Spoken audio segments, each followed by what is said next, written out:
कहानी की शुरुआत में हमें दिखाया जाता है कि गांव के कुछ लोग अपने गांव से एक चुड़ैल को पकड़ने निकल पड़ते हैं। उनमें से एक शिष्य आता है और मास्टर से बोलता है कि लोग कई दिनों से नहीं सोए हैं, सभी को आराम करना होगा। अगर आराम नहीं किया तो वे लड़ नहीं पाएंगे। तभी मास्टर ने एक भाला जमीन में घुसा दिया और आसपास की नकारात्मक ऊर्जा को परखना शुरू कर दिया।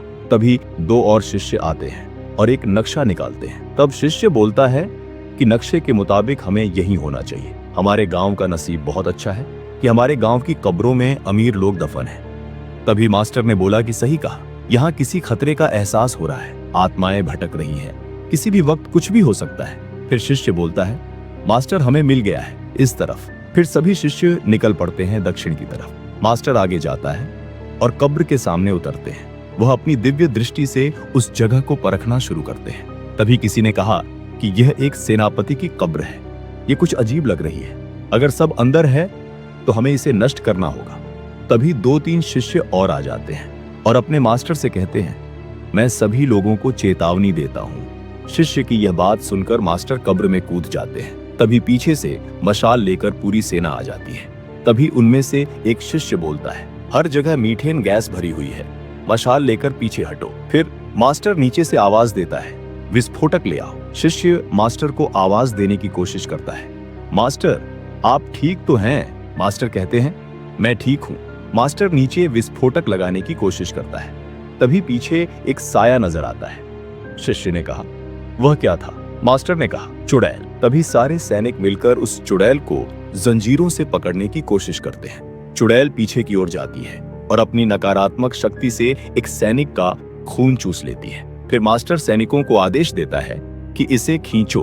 तभी एक सैनिक चुड़ैल पर भाला भी करता है और उसे लटका दिया जाता है। फिर चुड़ैल एक और सैनिक का खून पीकर अपनी शक्ति बढ़ा लेती है। चुड़ैल अपनी शक्ति से भागने की कोशिश करती है पर भाग नहीं पाती। तभी एक सैनिक उस पर हमला करने की कोशिश करता है पर उसकी ऊर्जा से खींचता चला आता है।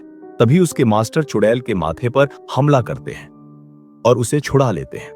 तभी एक सैनिक ऊपर से उतारकर उसे कपड़े में लपेट देता है और सभी उसे पकड़ने की कोशिश करते हैं। चुड़ैल इस खींचातानी में गुस्सा हो जाती है और सबको हटाकर उड़ा ले जाती है। फिर मास्टर सभी सैनिकों से कहते हैं, रुक जाओ, अब कोई फायदा नहीं है।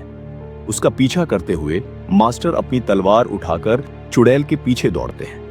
चुड़ैल सभी सैनिकों को अपनी कब्र की ओर ले जाती है और सभी सैनिकों का खून चूसकर अपनी शक्ति बढ़ाने की कोशिश करती है।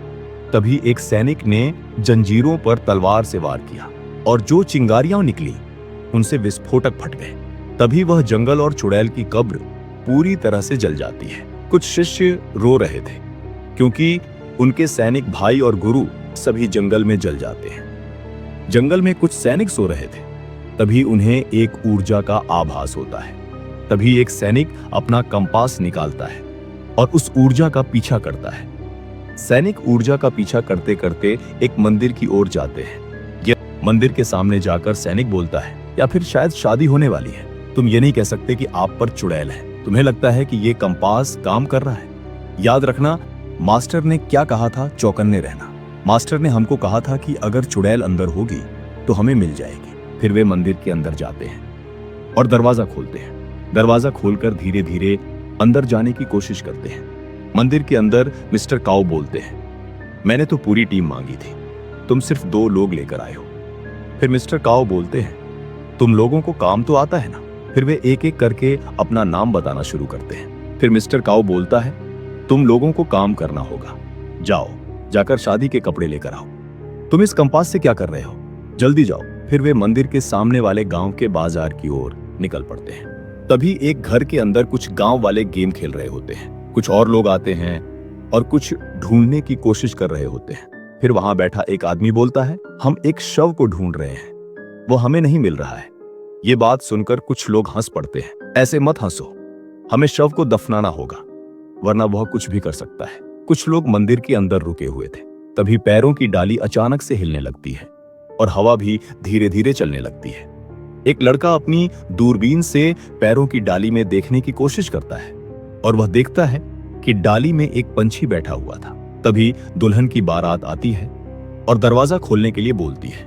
दुल्हन धीरे धीरे अंदर आती है और अपना घूंघट उठाती है। फिर वह इधर उधर देखने लगती है। तभी एक बुजुर्ग आदमी बोलता है, अब हम शादी की रस्म शुरू कर सकते हैं। अभी दुल्हा दुल्हन माता पिता का आशीर्वाद ले सकते हैं। दूल्हे ने कहा, तुम्हें चिंता करने की कोई जरूरत नहीं है। मैं पहले भी बहुत बार शादी कर चुका हूं। उनमें से एक आदमी चुपके चुपके अंदर जा रहा होता है। तभी कुछ लोग बातें कर रहे थे कि किसी ने दुल्हन को देखा या नहीं, इससे क्या फर्क पड़ता है, दुल्हन को किसी ने देखा या नहीं, वैसे भी हमें नहीं लगता कि यहाँ कोई चुड़ैल या आत्मा है।